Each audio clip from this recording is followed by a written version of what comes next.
FIIs और DIIs के action पर भी नजर डाल लेते हैं। एफआईआईज ने कल फिर एक बार 4,600 करोड़ की बिकवाली की। याद रखें, उसके पहले के ट्रेडिंग सेशन में केवल 550 करोड़ की बिकवाली थी। तो ऐसा इंडिकेशन निकल कर आ रहे थे कि शायद एफआईआईज की बिकवाली अब स्लो होती हुई नजर आ सकती है, लेकिन कल वो ट्रेंड फिर से एक बार रिवर्स हुआ। 4,500 करोड़ की बिकवाली एफआईआईज ने की। वहीं डीआईआईज की बात करें तो करीब 4,500 करोड़ की खरीदारी कल दिखी।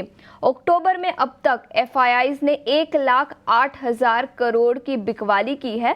वहीं डीआईआईज ने खरीदारी करीब 1,03,000 करोड़ की है। तो फॉरेन इंस्टीट्यूशनल इन्वेस्टर्स अपना मुनाफा बांध रहे हैं, लेकिन डोमेस्टिक इंस्टीट्यूशनल इन्वेस्टर्स का जो कॉन्फिडेंस है भारत की ग्रोथ स्टोरी पर, वो अभी भी इंटैक्ट है, जिसके चलते एसआईपीज भी बढ़े हैं और इनफ्लोज भी कंटिन्यूसली पिछले कुछ महीनों से बढ़ते हुए नजर आ रहे हैं। इस एफएनओ एक्शन कैसा रहा और एफएनओ बैन में कौन से स्टॉक्स है, उस पर भी नजर डाल लेते हैं। आईडीएफसी फर्स्ट बैंक, 4 स्टॉक्स आज एफएनओ बैन में रहेंगे। तो IDFC first bank, India mart, Punjab national bank और आरबीएल बैंक, ये 4 स्टॉक्स है जो एफएनओ बैन में रहेंगे आज के ट्रेडिंग सेशन में। तो इस पर भी नजर रहेगी। लेकिन अब कल के ट्रेडिंग सेशन में गिरावट दिखी थी। आज आपको क्या रणनीति बनानी चाहिए और कौन से लेवल्स पर आपको नजर रखनी चाहिए, डिम्पी अब हमारे साथ जुड़ चुके हैं। डिम्पी, गुड मॉर्निंग और हैप्पी दिवाली। बताएं कौन से लेवल्स पर नजर रखनी चाहिए और क्या रणनीति बनानी चाहिए कल की गिरावट के बाद। Ashish, good morning and happy Diwali. देखिए, मार्केट्स के अंदर सेम ही पॉइंट हो रहा है। रेंज के अंदर बार बार उतार चढ़ाव हो रहा है। एक दिन आपको फील गुड होगा तो नेक्स्ट डे आपको फील बैड होगा। इसकी वजह क्योंकि एफआई ड्रिवन मार्केट है। एफआई के जुड़ते ही और एफआई के घटते ही दोनों जगह पर आपको इम्पैक्ट पड़ने लगता है। देखिए, 2-3 दिन से एफआई मार्केट के अंदर आए, भले वो कैश में नहीं आए, बट उनकी लॉन्ग पोजीशन ऑप्शंस वगैरह के अंदर होके आई। तो उसका फायदा और उसका नुकसान क्या हुआ? उसका फायदा ये हुआ कि मार्केट को एक पुल बैक का सहारा मिल गया और उसमें पुल बैक मिल गया। लेकिन अगर आप वैसे देखना चाहें तो मार्केट के अंदर इस तरह का ट्रेड बन नहीं पाया, क्योंकि पुल बैक बाइंग में कन्वर्ट नहीं हो पाया। और कल वापस से एफआई की तरफ से बिकवाली हुई, तो जैसे उन्होंने थोड़ा भी माल बेचा तो वापस से मार्केट के अंदर प्रेशर आ गया। 2 चीजें बड़ी इंपॉर्टेंट है आशीष, आपको लेवल याद भी होंगे। फर्स्ट लेवल था 24,800 और दूसरा लेवल था 51,800। बैंक निफ्टी ने वो काम करके दिखा दिया। 51,800 को पार किया तो उसको 500 पॉइंट का back to back reward same day ही मार्केट ने दे दिया। बट 24,800 मार्केट से पार नहीं हो रहा था। 24,800 तो छोड़िए, 24,500 मार्केट से पार नहीं हो रहा था, तो मार्केट ने पनिशमेंट देना शुरू कर दिया। तो ये मार्केट ना करेजियस लोगों को रिवॉर्ड करेगा, जिनका करेज है। अगर आप लेवल स्कोर के ऊपर आएंगे तो आपको रिवॉर्ड बैक टू बैक मिलेगा कवरिंग का। और एक्सपायरी उसी के लिए ही थी, पर एक्सपायरी अब ऑलमोस्ट आज निफ्टी भी एक्सपायर हो जाएगा। तो जो एक्सपायरी का प्रेशर था मार्केट का, वो भी काफी हद तक अब खत्म हो जाएगा, क्योंकि कल तो बैंक निफ्टी भी एक्सपायर हो चुका है। लेवल्स के बाद में बता देता हूँ फिर से आपको आज कुछ नहीं करना चाहिए ठीक है। इनफैक्ट हमने कल भी, हमारा कॉन्फिडेंस थोड़ा कम था एज कम्पेयर टू परसों के मुकाबले, और हमने कल आप शो में थे मार्केट, हमने तब भी बात की कि मेरा एक नॉच का कॉन्फिडेंस थोड़ा कम है।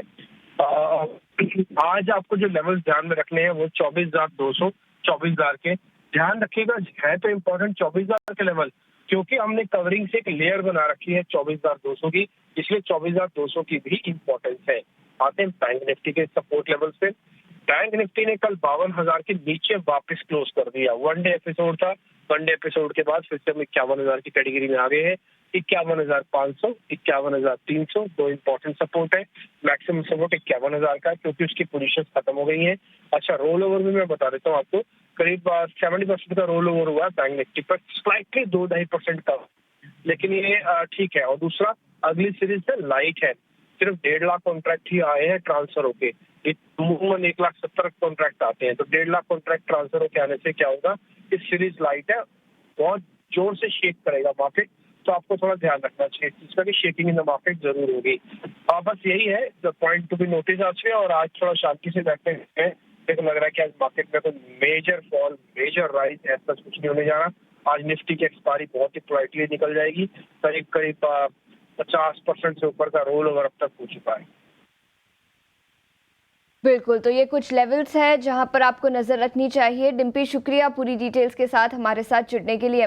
आगे बढ़ते हैं और बाजार पर और विस्तार में चर्चा करने के लिए अब हमारे साथ एंजल वन के देवांग शाह भी जुड़ चुके हैं। देवांग, गुड मॉर्निंग और सबसे पहले तो हैप्पी दिवाली। बताएं क्या रणनीति बनानी चाहिए और स्टॉक स्पेसिफिक कॉल्स कौन से रहेंगे? Very good morning, happy Diwali to you.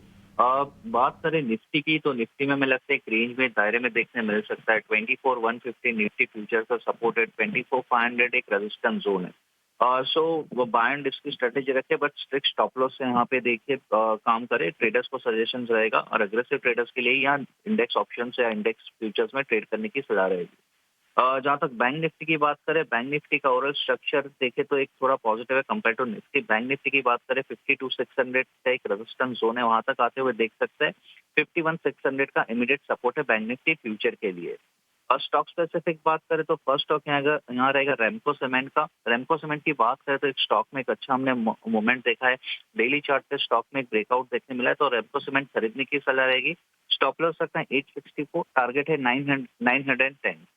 Next stock रहेगा यूपीएल। यूपीएल में देखें तो डेली चार्ट पे स्टॉक ने एक सपोर्ट लिया है, सपोर्ट से एक रिवर्सल पैटर्न देखने मिला है, तो यूपीएल खरीदने की सलाह रहेगी। स्टॉप लॉस यहाँ पे रखना है यूपीएल में 534, टारगेट है 564। तो सीमेंट पर खरीदारी की राय, 910 रुपए प्रति शेयर का लक्ष्य। और इसी के साथ यूपीएल इस स्टॉक पर भी खरीदारी की राय है, 564 का लक्ष्य। शुक्रिया देवांग हमारे साथ जुड़ने के लिए। बढ़ते हैं कमोडिटी मार्केट पर नजर डालते हैं और कमोडिटी मार्केट पर रणनीति बताने के लिए आज हमारे साथ टेक्निकल आईक्यू के अखिलेश जैन जुड़ चुके हैं। अखिलेश, शुक्रिया समय निकालकर ईटी नाउ स्वदेश के साथ जुड़ने के लिए। सबसे पहले सोने की ही बात करते हैं। रिकॉर्ड ऊंचाई पर फिर एक बार कॉमेक्स पर सोना $2,800 पर आउंस के पार निकल चुका है। क्या रणनीति बनानी चाहिए सोने और चांदी पर? गुड मॉर्निंग, शुक्रिया। देखिए, थिंग इज दैट कि जो सोने का मूवमेंट है वो एक्सट्रीमली बुलिश है और चार्ट्स पे और एज वेल एज जो भी फंडामेंटल एनवायरनमेंट हम जैसे देख रहे हैं बना हुआ है, तो इसके प्राइजेस में बहुत ज्यादा करेक्शन एक्सपेक्टेड नहीं करे। हालांकि प्राइजेस काफी हायर लेवल पे आ गए हैं, तो मुझे लगता है अगर कोई पोजिशनल प्लेयर है तो कॉमेक्स 2705, 2710 ये रेफरेंस ध्यान रखे। और जब तक सोना इन लेवल्स के ऊपर है, यहाँ पर मुझे लगता है कि अभी भी इस रैली के अंदर $100 ऊपर आने का गुंजाइश है।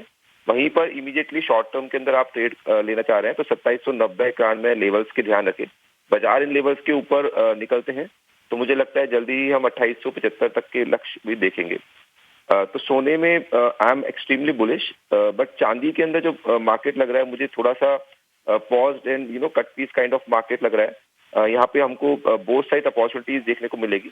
अगर इंटरडे ट्रेडिंग की बात करना चाह रहे हैं तो मुझे लगता है कि 97,300 एक अच्छा लेवल रहेगा जहाँ पे आप बाइंग कर सकते हैं। इसका स्टॉप लॉस आप 97,000 के नीचे का लगाएं। मुझे लगता है कि आज के सत्र में 98,100, 200 की रेंज में भाव देखने को मिल सकते हैं।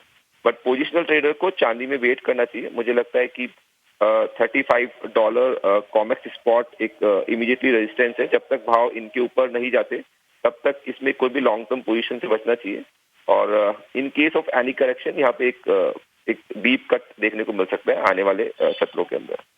जी बिल्कुल, तो पोजिशनल ट्रेडर्स को चांदी में ट्रेड करने से पहले थोड़ा सा इंतजार करना चाहिए, लेकिन अदरवाइज सोने और चांदी दोनों पर खरीदारी की राय। इसी के साथ बेस मेटल्स और क्रूड ऑयल, यहाँ पर क्या रणनीति बनानी चाहिए? क्रूड ऑयल का जो मार्केट है काफी मिला जुला है। हम देख रहे हैं कि प्राइसेस काफी करेक्ट हो चुके हैं, हालांकि इसमें टोन अभी भी नेगेटिव है। एंड जो एनवायरनमेंट डेवलप हो रहा है, चाहे मिडिल ईस्ट की तरफ से देखें या चाइनीज एक्टिविटीज की तरफ से देखें, तो काफी मिक्स्ड है। पॉलिटिकली अनसर्टेनिटी भी है, बट मुझे लगता है कि इंटरडे स्टिल आज के सत्र में इसको बेच के ही काम करना चाहिए। 5815, 5835 तक के भाव मिलते हैं, तो यहाँ पे सेल करें राइस पे। 5855 का इसमें स्टॉप लॉस प्लेस करें। मुझे लगता है ग्रेजुअली वापस से भाव 5700 तक हमको देखने को मिल सकते हैं। तो for day it's a sell on rise recommendation. And metal में जो कारोबार है, अगेन इट्स मिक्स। कंडीशनल आप बाइंग कर सकते हैं बिकॉज चाइना की साइड से थोड़ा एक्टिविटी, फैक्ट्री एक्टिविटी के नंबर्स ठीक आए, तो मुझे लगता है कंडीशनल बाइंग रहेगी। 846 के ऊपर अगर प्राइस आते हैं तो उसी कंडीशन पे यहाँ पे बाय करना चाहिए। 841 का इसमें स्टॉप लॉस रखें। ग्रेजुअली 851, 856 तक के लक्ष्य कॉपर में भी देखने को मिल सकते हैं। बिल्कुल, ये रणनीति सोने और चांदी और इसी के साथ बेस मेटल्स और ब्रेंट क्रूड पर भी। शुक्रिया समय निकालकर ईटीना स्वदेश के साथ जुड़ने के लिए।